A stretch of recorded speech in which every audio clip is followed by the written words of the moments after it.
چی خوش باشد که با حاجیان بگردیم، بگرد خانه رحمان بگردیم، رویم به کعبة الله خانه حق، به ذکر و طاعت قرآن بگردیم.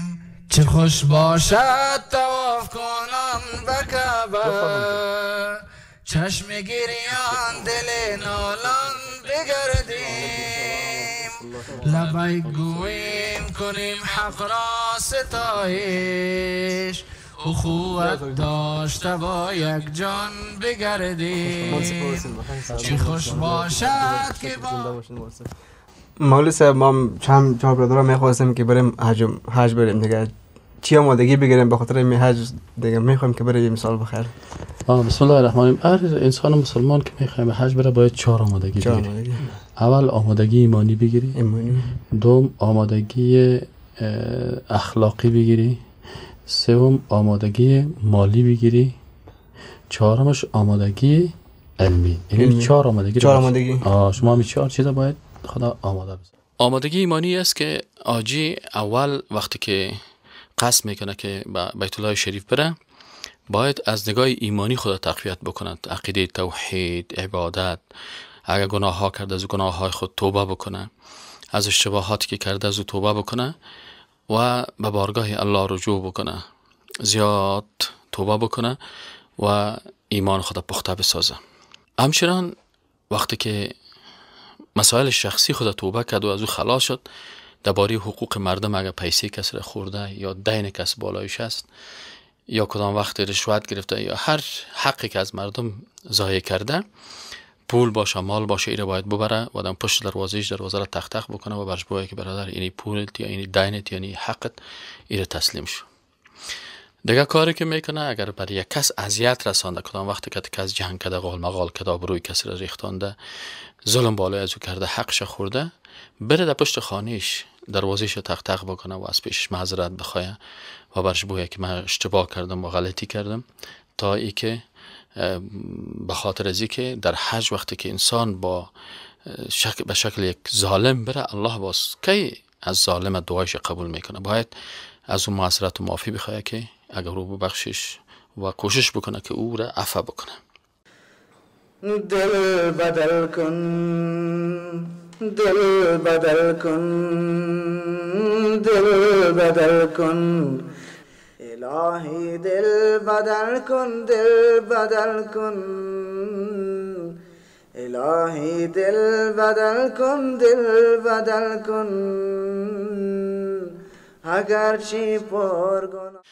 دیگه کاری که آجی باید بکنه اون نیت خدا اصلاح کنه. مثلا وقتی که حج میره به نیت رقابت و یا ای که مردم مرا آجی بگویه یا ای که بچهای کاکای من میره، اینی مسائل در فکرش نباشه، بلکه نیت خدا چی کنه، اصلاح بسازه و به شکل به حج بره که فقط مخلصانه به خاطر رضایت الله بره. مزاحم نشم از خاطر مسئله حج. نام مام برآمده، نام برادر ما در قرعه‌کشی حج برآمده دیگه. خوب شدم الحمدلله شد. یعنی مردمای ضعیف و بی نام و بی نشان یادم منطقه ما همین اودر زاده کلگی حج رفته، یک ماه مونده بودیم. همین هر وقت که می آدم وارم میبینه چیز باز خودستانم حالت کشفش و ختم و گپایی که میگیرن چه قسم آدم بخی کم میه دیگه. الحمدلله خوب شد. باز میخواستم باشه خودتان مشوره کنم که چه قسم بریم، چی بخریم، که خود از اینجا چی بریم، از اینجا چی بیاریم. اینو میخواستم الله متعال میفرماید اعوذ بالله من الشیطان الرجیم بسم الله الرحمن الرحیم و ما امروا الا ليعبدوا الله مخلصین له الدین. مامور کرده نشده بودن اینمی اقوام سابقه که مسلمانان بودن، یعنی امتهای دیگه، مگر به این مامور شده بودن که عبادت یک الله را بکنه و نظام کلش خالص برای الله بگردانه. از امو خاطر ما مامور شدیم، ما به می مامور شدیم که عبادت خاص برای الله متعال بسازیم. اگر او نماز است، اگر روزه است، اگر حج است. یکی از جمله دسایس شیطان امیسته که یک تعداد مردم ما شیطان میگیره امی عبادت عظیمش برباد و هلاک میسازه. و امی نظر در پیش خود میگیره که من میرم مردم برای ماجی صاحب بگویا، یا من میرم به خاطر که او درزادا رفته، یا من میرم که باش کشوفشم بالا شود. این عبادت به نزد الله متعال مقبول نیست.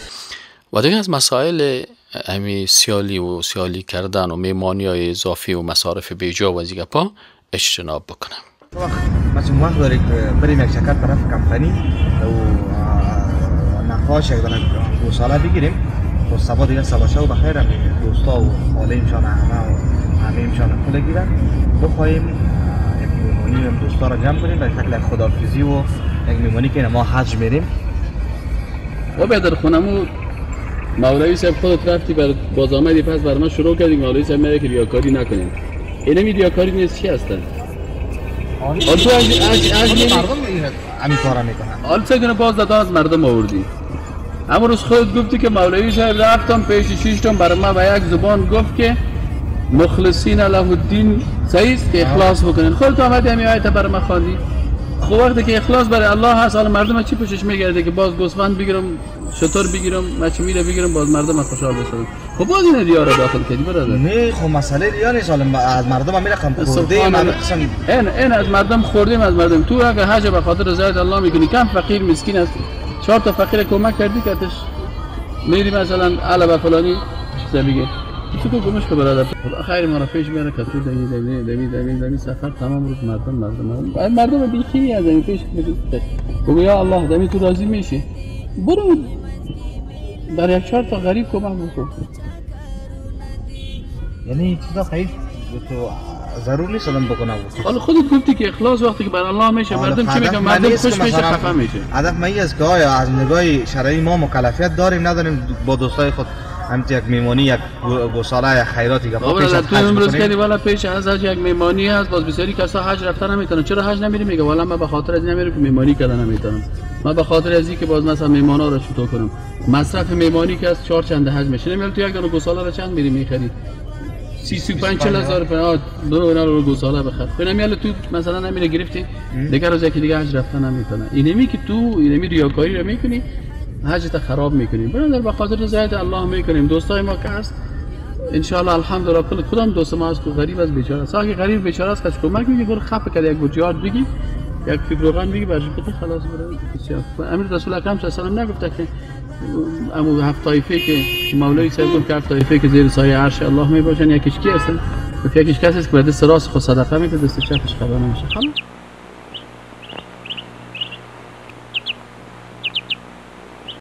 دوم آمادگی علمی هست. آجی که کسی که قصد میکنه که چون در اسلام چیزی که یک عمل یا عبادت تقاضا میکنه فهمیدن احکام از او فرایضش واجباتش سنتاش مستحباتش هم بالاش لازم است. پس حاجی باید یعنی فرایض حج واجبات حج سنتای حج مستحبات حج مکروهات و حتی چیزایی که بدعت‌های حج از درباره کل از این معلومات حاصل بکنه که نشه که در این بلاها مبتلا شود. بسم الله الرحمن الرحیم. فرایض حج 4 چیز است. یکی وقوف در عرفات است، احرام است و طواف خانه کعبه است، طواف فرضی البته، و سعی بین صفا و مروه که سعی بین صفا و مروه اختلافی است. حج البته 3 تاشو میخوام که بیان کنم که بستن احرام قبل از میقات است که زمانی که پیش از اینکه از میقات بگذریم باید احرام خود بسته کنیم. اگر نه که بسته نکنیم واجب ترک میشه و میتونیم فرض بگیریم. دومش شب بودن در مینا میباشه و سومش هم از واجبات حج بودن در عرفات تا غروب. البته بودن در عرفات توقف کردن فرض است و تا غروب آفتاب تا شام بودن واجب است. الرحمن از واجبات حج 4مش که از وقوف در مزدلفه است، 5مش جمرات سگانه است و 6مش هم حلق یا قصر است. الهی دل بدل کن، دل بدل کن، الهی دل بدل کن، دل بدل کن، اگرچه پر گناهم دل بدل کن.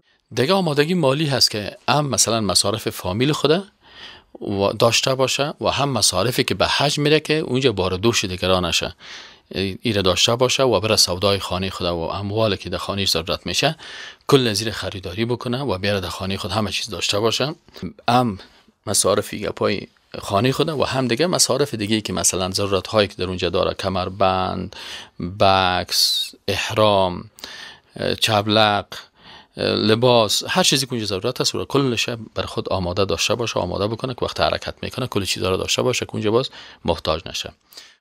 چی خوش باشد که با حاجیان بگردیم، بگرد خانه رحمان بگردیم، رویم به کعبة الله خانه حق، به ذکر و طاعت قرآن بگردیم. و چهارمیش آمادگی اخلاقی است که وقتی حاجی صاحب به حج میره فلا رفث ولا فسوق ولا جدال فی الحج ایره مراعات بکنه و مسائل اخلاقی رو بسیار دقیق باشه.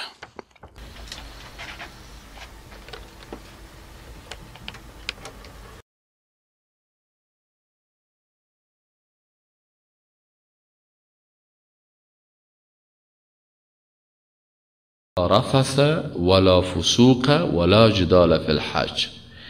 رفث چی رو میگن؟ رفثی است که این مسائل تعلق میگیره به مسائل اخلاقی، یعنی فلا رفث ولا فسوق ولا جدال فی الحج. رفث چی رو میگن؟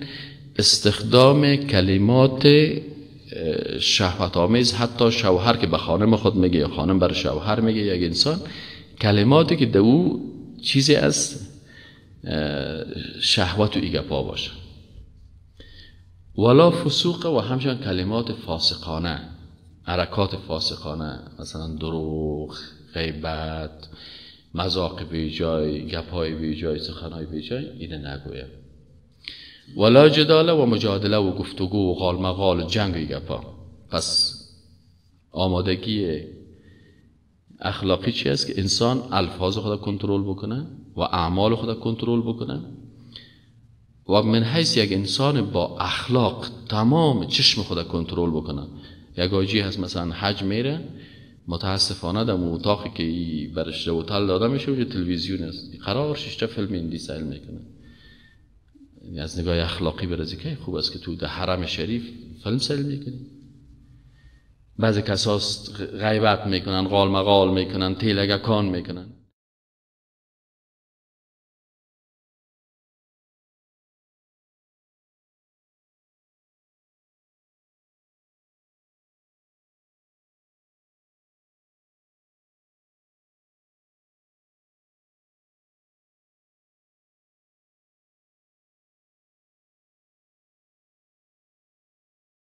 سلام علیکم استاد. و علیکم چه سلام. دارین؟ خوب هستین؟ راستی استاد کدام تصمیم داشتی که بخیر کدام جای سفر داریم؟ بله استاد، ما بسیار وقت میشه که تقریبا چندین سال میشه با بسیار سختی خیلی پیسه جمع کردم، گفتم که برم بخیر به سفر حج دیگه. انشالله پلان دارم که فامیلم بخیر ببرم، امروز خود پشتکارم ببرم که باز خوب است که از می خوردی چیز شوند، حاجی شوند بخیر. مثل بعضی کسا که از وقت میرن حج باز حاجی میشن، مردم هم حاجی بگه حج ما هم شوه بخیر. خب استاد چی فرق میکنه که آدم پشتکارم هم رای خود ببره؟ حالا مردم افغانستان خواهی قسم بسیاری همه تو تصور میکنن که باید تفلک ها را ببریم یا مثلا خودتان برین و بسیاری وقتا مصارف خانه تان هم میگی که ندارم، بخواه وضعیت زندگی تان بر من معلوم است. اول حج خود سر شما آیا فرض است که شما سر خود به زور حج فرض میکنید؟ مثلا مصارف اولادت، مصارف فامیل، مصارف خانواده و بازی طفلا مثلا وقتی که شما را میبرین کتتان حج، این خب بیچاره طفلا اول سر از جا فرض نیست، چون یکی از شرایط فرضیت حج بلوغ است یا بالغ نیستن. و اگر یا احیانا یا رو ببرین هم بعد از اینکه شما پس مثلا از چیز میین از حج بیاین یا مثلا این کلان شوه بازی که حج از اینا خود نشد دیگه. اینا باز ضرورت به این دارن که اگر وقت بالغ میشن باز امکانات داشته باشن خودشان حج برن. و دیگه مشکلش است که وقتی همین اطفال مردم میبرن بسیار مزاحمت ایجاد میکنه، بسیاری وقتا در وقت نماز گریه میکنن، بسیاری وقتا یا ضرورت به تشناب میباشه، یعنی مشکلات هم داشته باشن.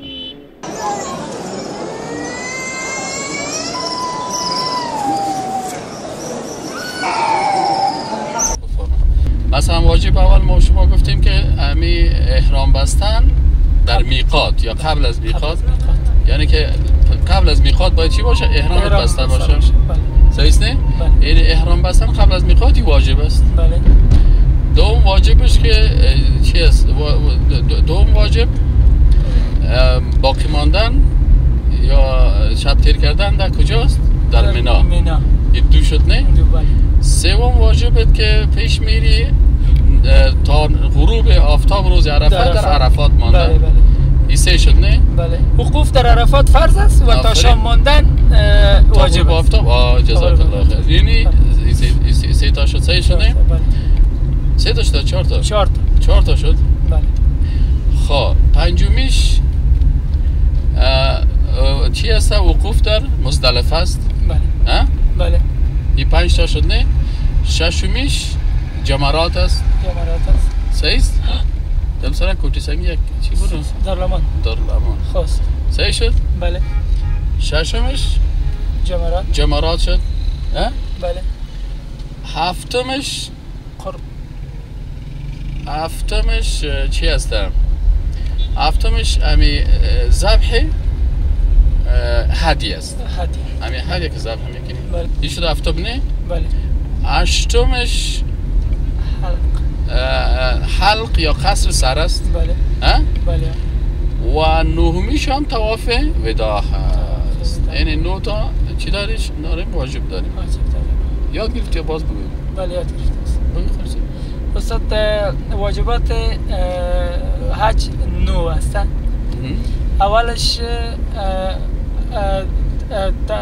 بستن احرام قبل از میقات این واجب است و دومش وقوف در عرفات تا به شام، اینی بودن در مینا تا شام، این شب تیر کردن در مینا این واجب است و دیگه وقوف در عرفات تا به شام اینی هم واجب است و چهارمیش در مزدلفه است. وقوف در مزدلفه است و پنجمش هم در مینا جمره زدن است. نه چی است؟ وقوف در چیز شد نه؟ وقوف در مزدلفه گفتی؟ گفتم اینا خود جمره زدن است. جمره زدن جمرات سیگانه و بعد از او قربانی در قربانگاه رفتن است که ذبح هدی است و دیگهش قصر یا کل تکدو بگیری کم کردن موی یا قصر یا کل کردن موی این است و دیگهش هم سعی بین صفا و مروه است. او واجب در زحناف است. در زحناف و آخریش هم طواف وداع است. طواف وداع است. من وصیت میکنم که اگر در جریان سفر عجلم پورا شده باشد و وفات نمایم، مرا در همان جای دفن کنید که وفات نمودم، زیرا رسول الله صلی الله علیه و سلم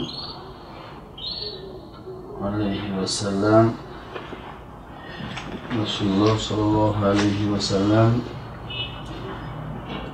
از مکه بود، وقتی در مدینه منوره وفات یافت او را به زادگاهش نبردند، زیرا این عمل کدام اساس اسلامی ندارد.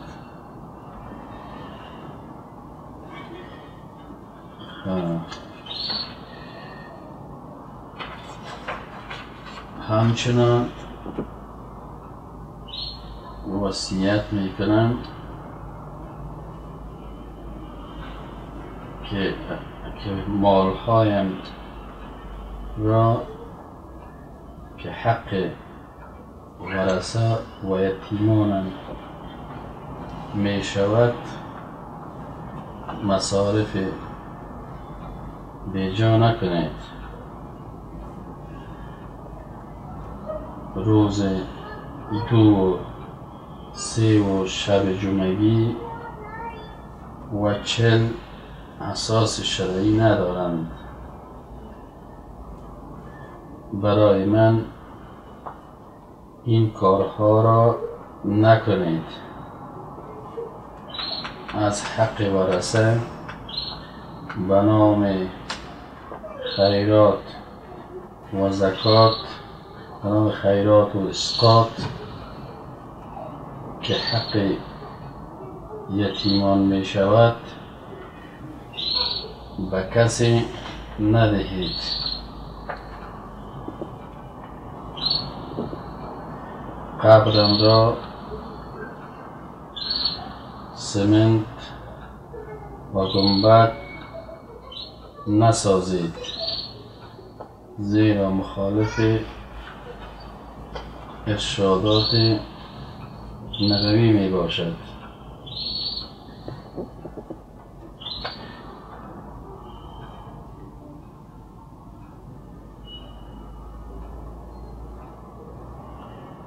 اگر کسی مرا دوست دارد کتابهایم را چاپ کند و بین مسلمانان تقسیم نماید.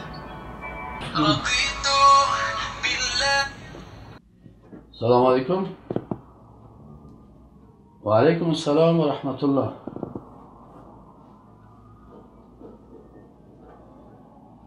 بله، صبح بخیر حرکت. مبارک باش انشاءالله. الهی دل بدل کن، دل بدل کن، الهی دل بدل کن، دل بدل کن،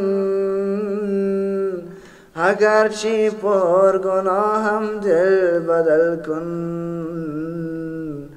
دل پر غفلتم را تو بدل کن.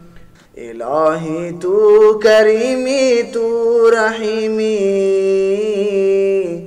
الهی تو کریمی، تو رحیمی، الهی تو تواب و تو حلیمی، دل پر غفلتم را تو بدل کن. الهی دل بدل کن، دل بدل کن، الهی دل بدل کن، دل بدل کن، اگرچه پر گناهم دل بدل کن.